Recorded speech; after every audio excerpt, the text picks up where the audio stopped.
ತಾಲೂಕಿನ ಲಕ್ಯಾ ಹೋಬಳಿ ರೈತಾಪಿ ಜನರ ಜೀವನಾಡಿ ಆಗಿರುವ ಬೆಳವಾಡಿ ಕೆರೆ ಕೋಡಿ ಬಿದ್ದಿರುವ ಹಿನ್ನೆಲೆ ಶಾಸಕ ಎಚ್.ಡಿ. ತಮ್ಮಯ್ಯ, ವಿಧಾನ ಪರಿಷತ್ ಶಾಸಕ ಸಿ.ಟಿ. ರವಿ, ವಿಧಾನ ಪರಿಷತ್ ಮಾಜಿ ಶಾಸಕಿ ಗಾಯತ್ರಿ ಶಾಂತೇಗೌಡ ಬಾಗಿಣ ಸಮರ್ಪಿಸಿದರು.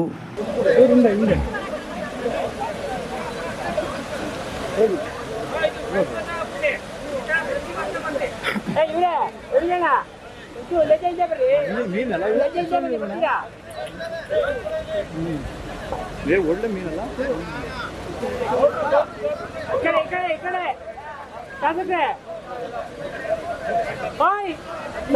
ಹಿಂದಕ್ಕೆ ಬರೋಣ.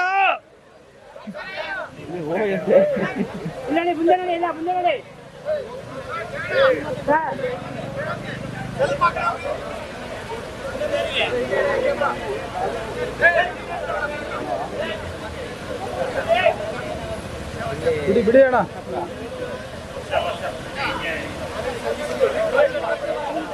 ಫೋಟೋ ವಿಡಿಯೋ ಮಾಡಿ.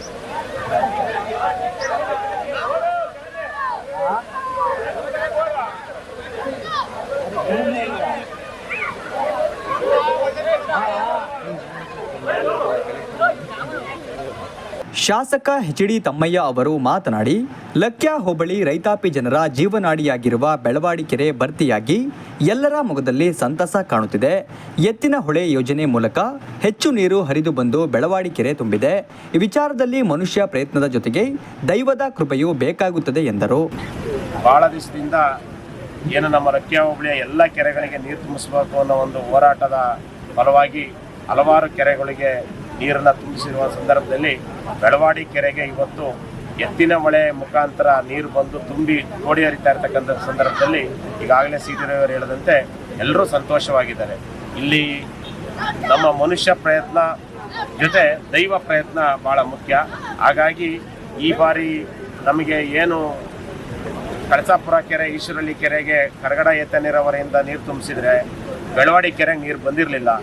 ನಮ್ಮ ಅದೃಷ್ಟ, ನಮ್ಮ ಕ್ಷೇತ್ರದ ಜನರ ಅದೃಷ್ಟ ಮತ್ತು ದೇವರ ಆಶೀರ್ವಾದ, ಡಾಕ್ಟರ್ ಸಿರಿಗೆರೆ ಡಾಕ್ಟರ್ ಶಿವಮೂರ್ತಿ ಶಿವಾಚಾರ್ಯ ಸ್ವಾಮೀಜಿ ಅವರ ಆಶೀರ್ವಾದ, ಎತ್ತಿನ ಹೊಳೆ ಪ್ರಾಜೆಕ್ಟು ಅವರಿಗೆ ತಾಂತ್ರಿಕವಾಗಿ ತೊಂದರೆ ಆಗಿದ್ದರಿಂದ ನೀರನ್ನ ಯಾವ ಕಡೆ ತಿರುಗಿಸ್ಬೇಕು ಅಂತ ಯೋಚನೆ ಮಾಡೋ ಸಂದರ್ಭದಲ್ಲಿ ಎಲ್ಲ ನಾವು ಚುನಾಯಿತ ಪ್ರತಿನಿಧಿಗಳು ಮನವಿಯ ಮೇರೆಗೆ ಇವತ್ತು ನಮ್ಮ ಈ ಭಾಗಕ್ಕೆ ಏನು ಹಳೆಬೀಡು ಕೆರೆಗೆ ತಿರುಗಿಸಿದ್ರು. ಹಳೆಬೀಡು ಕೆರೆ ತುಂಬಿ ದ್ವಾರ ಸಮುದ್ರ, ಬೆಳವಾಡಿ ಕೆರೆ ತುಂಬಿ ಇವತ್ತು ನೀರು ಕೋಡಿ ಹರಿತಾ ಇದೆ. ಇದೇ ರೀತಿ ಈಗಾಗಲೇ ಎತ್ತಿನ ಹೊಳೆ ಏನು ಸಕಲೇಶ್ಪುರ ಪ್ರಾಜೆಕ್ಟ್ನಲ್ಲಿ ನೀರು ನಿಲ್ಲಿಸಿದ್ದಾರೆ. ನೀರು ಮಳೆ ಕಡಿಮೆ ಆಗಿ, ನಾನು ಹೇಳಿದ್ನಲ್ಲ ದೈವ ಪ್ರಯತ್ನ, ಮಳೆ ಬಂದರೆ ಮತ್ತೆ ಅಲ್ಲಿ ಸ್ಟಾರ್ಟ್ ಮಾಡ್ತಾರೆ.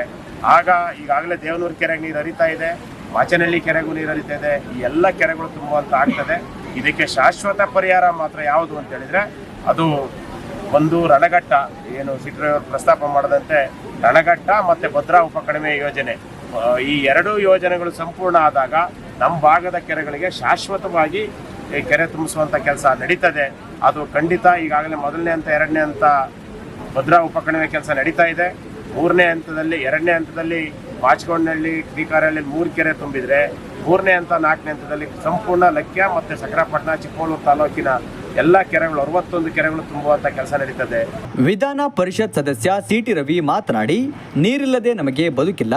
ಅದಕ್ಕಾಗಿ ಗಂಗೆಗೆ ಕೃತಜ್ಞತೆ ಅರ್ಪಿಸಲು ಬಾಗಿಣ ಬಿಡಲಾಗಿದೆ. ಗಂಗೆ ಮಾತೆ ಸದಾಕಾಲ ಹರಸಲಿ.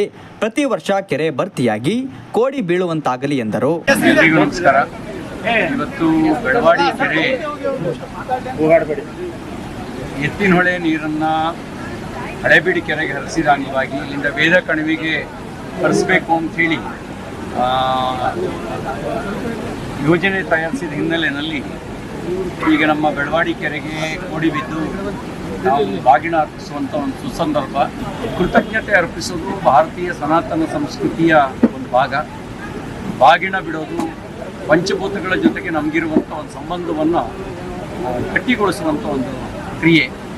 ನೀರು, ಗಾಳಿ, ಆಕಾಶ, ಅಗ್ನಿ ಮತ್ತು ಭೂಮಿ, ಈ ಪಂಚಭೂತಗಳಿಂದಲೇ ಸಕಲ ಸೃಷ್ಟಿಯಾಗಿದೆ ಅಂತಕ್ಕಂಥದ್ದು ವೈಜ್ಞಾನಿಕವಾಗಿರುವಂಥ ನಮ್ಮ ಪೂರ್ವಿಕರು ಸಹಸ್ರಾರು ವರ್ಷಗಳಿಂದ ನಂಬ್ಕೊಂಡು ಬಂದಿರತಕ್ಕಂಥ ಒಂದು ಸತ್ಯ. ನೀರಿಲ್ಲದೆ ನಮಗೆ ಬದುಕಿಲ್ಲ. ಅದಕ್ಕಾಗಿ ಗಂಗೆಗೆ ಕೃತಜ್ಞತೆ ಅರ್ಪಿಸುವ ಒಂದು ಸಂದರ್ಭ ಇವತ್ತು. ಕೆರೆ ಭರ್ತಿಯಾಗಿ ಕೋಡಿ ಬಿದ್ದಿರೋ ಹಿನ್ನೆಲೆಯಲ್ಲಿ ಆ ಗಂಗಾ ಮಾತೆ ನಮ್ಮನ್ನು ಹರಸಿ ಕಾಪಾಡಲಿ, ನಮಗೆ ಸದಾಕಾಲ ಸನ್ಮಂಗಳವನ್ನು ಉಂಟು ಮಾಡಲಿ ಅಂಥೇಳಿ ಆಕೆಯನ್ನು ಸ್ಮರಿಸಿ ಕೃತಜ್ಞತೆಯನ್ನು ಇವತ್ತು ಎಲ್ಲರೂ ಸೇರಿ ಬಾಗಿನ ಬಿಟ್ಟು ಅರ್ಪಿಸಿದ್ದೇವೆ. ಪ್ರತಿ ವರ್ಷ ಈ ರೀತಿ ಕೆರೆ ತುಂಬಿ ಕೋಡಿ ಬಿದ್ದು ಜನ ಕೃತಜ್ಞತೆಯನ್ನು ಸಲ್ಲಿಸುವಂಥ ಅವಕಾಶವನ್ನು ದಯಪಾಲಿಸಲಿ ಅಂಥೇಳಿ ವಿನಂತಿ ಮಾಡ್ತಾ ವಿಧಾನ ಪರಿಷತ್ ಮಾಜಿ ಸದಸ್ಯೆ ಗಾಯತ್ರಿ ಶಾಂತೇಗೌಡ ಮಾತನಾಡಿ, ಮುಖ್ಯಮಂತ್ರಿ ಸಿದ್ದರಾಮಯ್ಯ ಅವರು ಸಕಲೇಶಪುರದಲ್ಲಿ ಎತ್ತಿನ ಹೊಳೆ ಯೋಜನೆಗೆ ಚಾಲನೆ ನೀಡಿದ ನಂತರ ಬೆಳವಾಡಿ ಕೆರೆಗೆ ನೀರು ಬಂದಿರುವುದು ಸಂತೋಷದ ವಿಚಾರ. ಈ ಭಾಗದ ಅನೇಕ ಕೆರೆಗಳನ್ನು ತುಂಬಿಸುವ ಕೆಲಸ ಆಗಬೇಕಿದೆ. ಸಿದ್ದರಾಮಯ್ಯ ಮುಖ್ಯಮಂತ್ರಿ ಆದರೆ ಮಳೆ ಬರಲ್ಲ ಅಂತಿದ್ದರು. ಇಂದು ಉತ್ತಮ ಮಳೆ ಬೆಳೆ ಆಗಿ ಎಲ್ಲ ಕೆರೆಗಳು ತುಂಬಿವೆ ಎಂದರು. ಇವತ್ತು ಸಂತೋಷ ತುಂಬಿ ತುಳುಕ್ತಾ ಇದೆ ಅಂತಾನೆ ಹೇಳ್ಬೋದು. ಯಾಕೆ ಅಂತ ಹೇಳಿದ್ರೆ ರೈತರು ಇವತ್ತು ಜೀವನಾಡಿ, ನಮ್ಮ ಬೆನ್ನೆಲುಬು ಅಂತ ಹೇಳ್ತೀವಿ ನಾವು. ಇವತ್ತು ನಾವು ಯಾರು ಭಗೀರಥ ಆಗಕ್ಕೆ ಸಾಧ್ಯ ಆಗೋದಿಲ್ಲ. ಭಗೀರಥ ಅಂತ ಹೇಳಿದ್ರೆ ಭಗವಂತ ಅದನ್ನ ಕೊಟ್ಟಂತ ಒಂದು ಆಶೀರ್ವಾದದಿಂದ ನಾವು ಕೆರೆ ಎಲ್ಲ ತುಂಬಿದೆ ಅಂತ. ದೈವ ಪ್ರಯತ್ನದ ಜೊತೆಗೆ ಮನುಷ್ಯ ಪ್ರಯತ್ನನೂ ನಡೆದಿದೆ ಇದರಲ್ಲಿ. ಅದರಿಂದ ಇವತ್ತು ಏನು ಸಿದ್ದರಾಮಯ್ಯನವರು ಸಕಲೇಶ್ಪುರಕ್ಕೆ ಬಂದು ಎತ್ತಿನ ಹೊಳೆ ಪ್ರಾಜೆಕ್ಟನ್ನು ಉದ್ಘಾಟನೆಯನ್ನು ಮಾಡಿ ನಮ್ಮ ಬೆಳವಾಡಿ ಕೆರೆಗೂ ನೀರು ಬಂದಿದೆ ಅಂತ ಹೇಳಿದ್ರೆ ಅದು ಸಂತೋಷದ ವಿಚಾರ. ಇಲ್ಲಿರುವಂಥ ರೈತರು ಕಡು ಬಡವರಾಗಿದ್ದು ಮತ್ತು ಕೂಲಿ ಕಾರ್ಮಿಕರಾಗಿದ್ದಾರೆ. ಈ ಭಾಗದಲ್ಲಿ ನೀರಿಲ್ಲ ಅಂತಂದರೆ ಏನು ಮಾಡಲಿಕ್ಕೆ ಸಾಧ್ಯ ಆಗೋದಿಲ್ಲ. ಅದರಿಂದ ಬೆಳವಾಡಿ ಕೆರೆ ಇರ್ಬೋದು, ಕಳಸಾಪುರ ಕೆರೆ ಇರ್ಬೋದು, ದೇವನೂರು ಕೆರೆ ಇರ್ಬೋದು, ಇವತ್ತು ಈಶ್ವರಳ್ಳಿ ಕೆರೆ ಇರ್ಬೋದು, ಅನೇಕ ಕೆರೆಗಳು ತುಂಬಿಸುವಂತ ಕೆಲಸವನ್ನ ಮಾಡಬೇಕಾಗುತ್ತೆ. ಏನು ಅಧಿಕಾರ ಶಾಶ್ವತ ಅಲ್ಲ. ಅಧಿಕಾರದಲ್ಲಿ ಇದ್ದಾಗ ನಾವು ಏನ್ ಮಾಡ್ತೀವಿ ಅನ್ನೋ ಒಂದು ಶಾಶ್ವತವಾಗಿ ಉಳಿಯುತ್ತೆ. ಎಲ್ಲರೂ ಹೇಳ್ತಾ ಇದ್ರು ಸಿದ್ದರಾಮಯ್ಯ ಆ ಸೀಟಲ್ಲಿ ಕೂತ್ರೆ ಮಳೆ ಬರಲ್ಲ ಅಂತಿದ್ರು. ಆದ್ರೆ ಇವತ್ತು ಮಳೆ ಬಂದು ಅನಾಹುತಗಳು ಬೇಕಾದಷ್ಟು ಆಗಿದೆ. ಇವತ್ತು ನಮ್ಮ ಕೆರೆಗಳೆಲ್ಲ ತುಂಬಿ ತುಳುಕ್ತಾ ಇರೋಂಥದ್ದನ್ನ ನೀವೆಲ್ಲರೂ ಕಾಣ್ತಾ ಇದ್ದೀರಾ. ಆದ್ರಿಂದ ರೈತರ ಮುಖದಲ್ಲಿ ಇದೇ ರೀತಿ ಮಂದಹಾಸ ಕೂಡಿರಬೇಕು ಅನ್ನೋದು ಎಲ್ಲರ ಆಶಯವಾಗಿರ್ತದೆ. ಈ ಸಂದರ್ಭದಲ್ಲಿ ಜಿಲ್ಲಾ ಪಂಚಾಯಿತಿ ಮಾಜಿ ಸದಸ್ಯೆ ರೇಖಾ ಹುಲಿಯಪ್ಪ ಗೌಡ, ಜಿಲ್ಲಾ ಪಂಚಾಯಿತಿ ಮಾಜಿ ಸದಸ್ಯ ರವೀಂದ್ರ ಬೆಳವಾಡಿ, ಮುಖಂಡರುಗಳಾದ ಬಸವರಾಜ್, ಶುಭಾ, ಸತ್ಯ, ಗ್ರಾಮ ಪಂಚಾಯಿತಿ ಅಧ್ಯಕ್ಷೆ ಕಾವೇರಮ್ಮ, ಮಾಜಿ ಅಧ್ಯಕ್ಷೆ ಭಾಗ್ಯ, ಗ್ರಾಮದ ಮುಖಂಡರು, ರೈತರು ಉಪಸ್ಥಿತರಿದ್ದರು.